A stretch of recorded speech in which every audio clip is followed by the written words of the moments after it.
আজ আমি আপনাদের সাথে শেয়ার করব বাসমতি চালের ভাত রান্না করে কিভাবে। প্রথমে আমি একটি হাঁড়িতে পানি দিয়ে দিয়েছি, পানির সাথে গরম মশলা তেজপাতা দিয়েছি।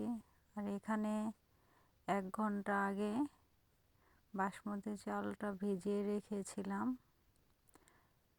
এখন ফুটন্ত গরম পানিতে চালগুলো আমি দিয়ে দেব।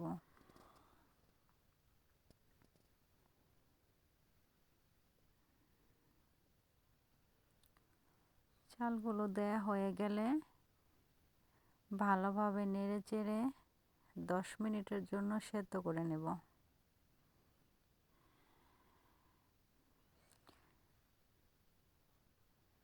ফিরে আসলাম 10 মিনিট পর।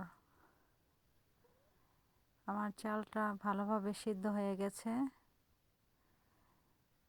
এখন আমি এগুলো একটি চালের মধ্যে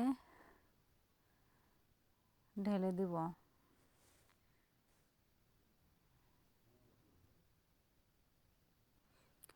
কাজটা সাবধানে করতে হবে, কারণ অনেক গরম থাকে, হাতে অনেক তাপ লাগে।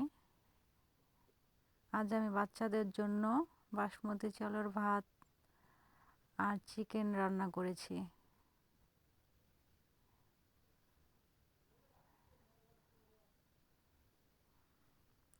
আমার ভিডিওটা যদি কারো ভালো লেগে থাকে, দয়া করে লাইক, কমেন্ট, শেয়ার করার অনুরোধ রইল।